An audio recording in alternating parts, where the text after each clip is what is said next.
You ask Tiger to solve. This deals with linear equations with one unknown. The final result is x equals 2.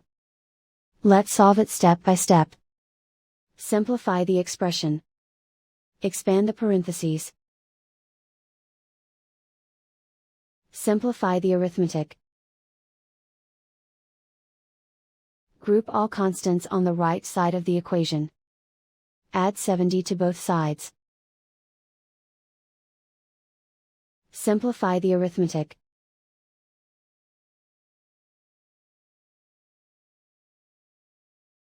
Isolate the x. Divide both sides by 7. Simplify the fraction. Find the greatest common factor of the numerator and denominator. Factor out and cancel the greatest common factor. And so the final result is x equals 2.